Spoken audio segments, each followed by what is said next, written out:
एक मंदिर का पंडित बना कातिल। जी हाँ, ये जो आप तस्वीर देख रहे हैं इसका नाम है राहुल राज, जो कभी मंदिर में पंडित हुआ करता था।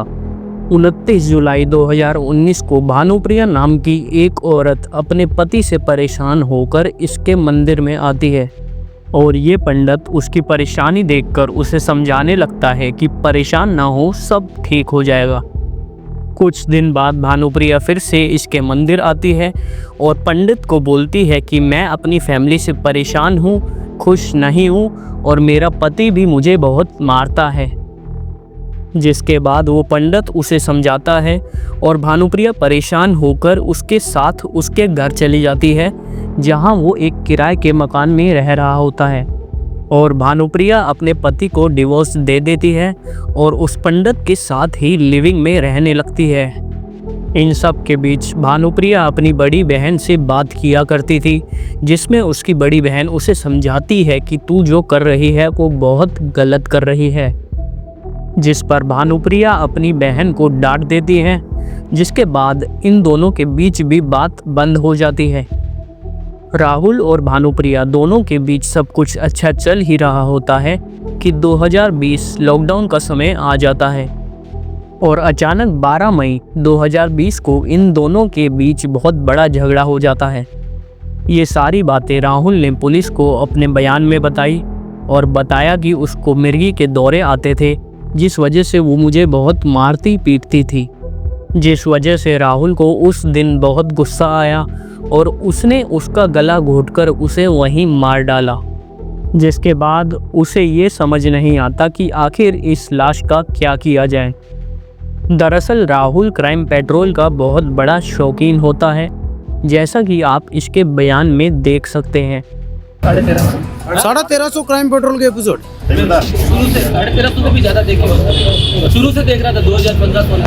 एक भी मिस नहीं किया होगा। अभी कौन सा देख रहा है? तो यहाँ ओरिजिनल और वो उसकी लाश को ठिकाने लगाने के लिए क्राइम पेट्रोल का 774 सीरियल देखता है, जिससे उसे एक आइडिया मिलता है। अगले दिन सुबह 4 बजे वो उसकी लाश को एक ड्रम में डालता है और ऊपर से उसमें सीमेंट का घोल डाल देता है, ताकि किसी को भी सीमेंट की वजह से उसकी लाश की स्मेल ना आए। और वो लाश उसके घर के ड्रम में ही दिन रात पड़ी रहती है।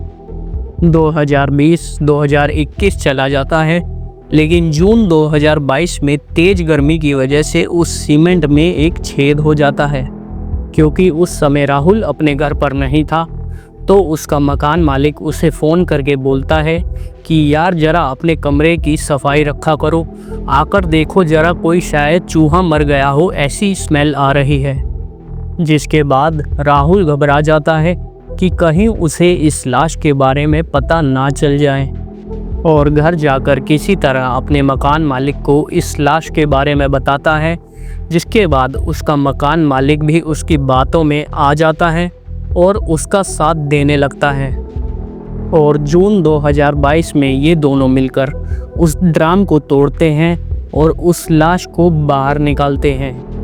जिसके बाद ये दोनों चुपके से मिलकर उसकी लाश को जला देते हैं और राहुल उसकी हड्डियों को पीस देता है और चुपचाप जाकर नदी में फेंक देता है। फिलहाल अभी राहुल पुलिस की हिरासत में है। और क्या आपने कभी सोचा था कि कोई पंडित भी किसी का इतनी बेरहमी से कत्ल कर सकता है? अपनी राय कमेंट में ज़रूर बताना।